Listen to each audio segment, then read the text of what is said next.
Oke teman-teman, kita lanjutkan ke penilaian produk dan toko ya. Jadi di penilaian produk dan toko adalah fungsinya yang mana kita bisa melihat atau ya, fitur ini menampilkan penilaian dari semua produk yang telah ditampilkan di halaman toko ya. Jadi dari sekian produk atau berapa banyak produk yang udah kita jual, kita akan bisa melihat penilaian dari toko itu, poin dari toko kita.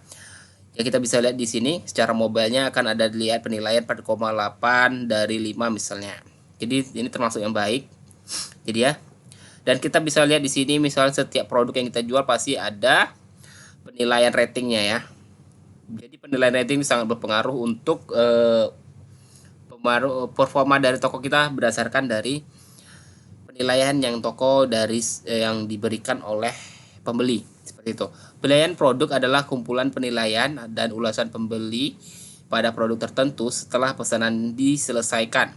Penilaian produk memiliki skala 1 hingga 5. Jadi kita pastikan kalau produk yang sudah mereka beli, pembeli dapat memberikan nilai setidaknya itu adalah 4 bintang ke atas lah ya.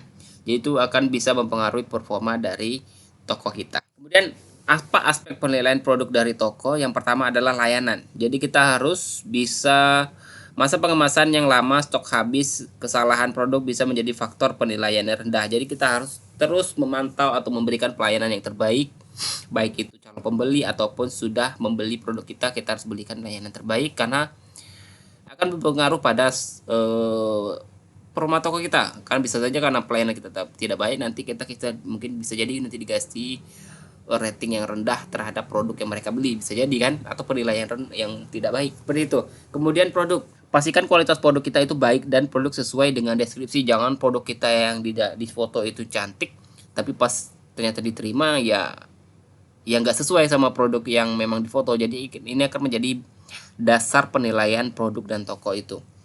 Dan kemudian operasional, presentasi chat dibalas rendah sehingga berpengaruh terhadap penilaian toko.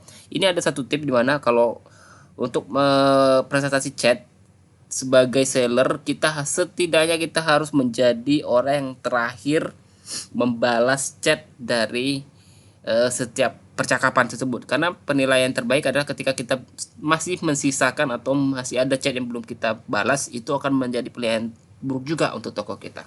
Kita bahas ke chat.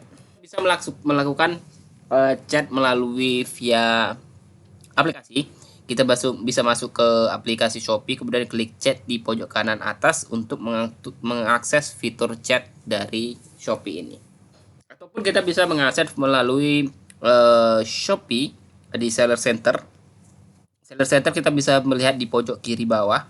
Di situ ada icon chat di sebelah kanan untuk menggunakan fitur chat di Seller Center seperti itu. Dan setelah ini setelah kita klik di tampilan untuk form chatnya seperti ini.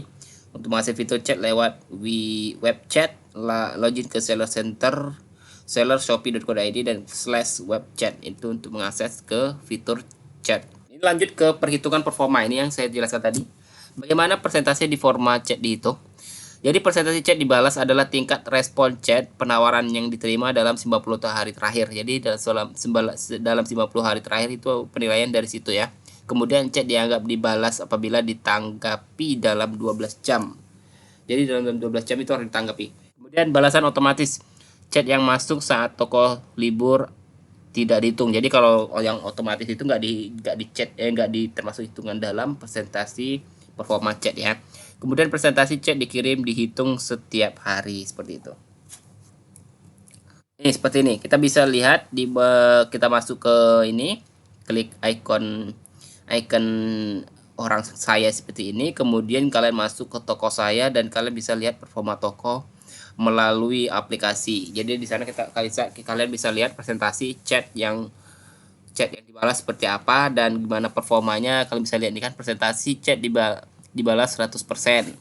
Waktu chat dibalas hitungan hari. Jangan sampai hitungan minggu atau hitungan bulan, itu bahaya kali untuk performa dari toko kalian. Oke, itu dia tadi. Kita jumpa di pertemuan berikutnya.